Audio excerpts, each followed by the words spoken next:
watched the previous video with a circle cutter, you'll know what's going on. If not, check out my previous videos of the vintage. I don't remember what the name is right now, but anyway, it's on the machine over there. Basically, I finished priming it. The reason why I haven't painted it yet is because I haven't gotten to go get any paint yet. So soon I'm going to paint the base, and then I'll paint the other two pieces when I take them apart. For now, this is what I'm doing, just to keep it all in one piece. Don't mind the big block of metal that's in the way here.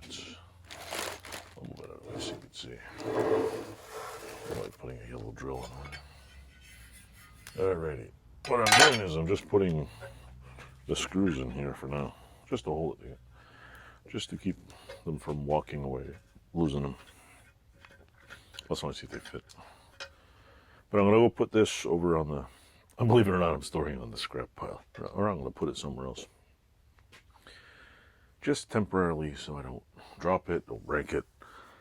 And in a couple of days, probably next week, I'm going to paint it. Find a nice connect, because it's raining out, there's too much moisture right now, and I don't have a paint booth or anything, so I usually, I'm probably going to paint the bottom part first, and lay it down, let it dries, and then I'll flip it, and I'll paint the top. That way it is a lot easier. Sorry about the breathing. I don't know if this microphone picks up everything. I think that needs a little fuzzy wuzzy part. So anyway, that's just a little update on what I'm doing with this. I put this here for now, and I'm going to put it over there. Probably in a place where I'll trip over it. So stay tuned. You'll see me paint this, do my world's shittiest rattle can paint job, and I'll work on the next piece.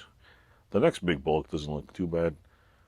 The actual cutter portion looks like it's going to be a complete pain in the ass. So you can watch me play with torches and probably remove bolts and shit. So stay tuned, and hope people are enjoying my channel.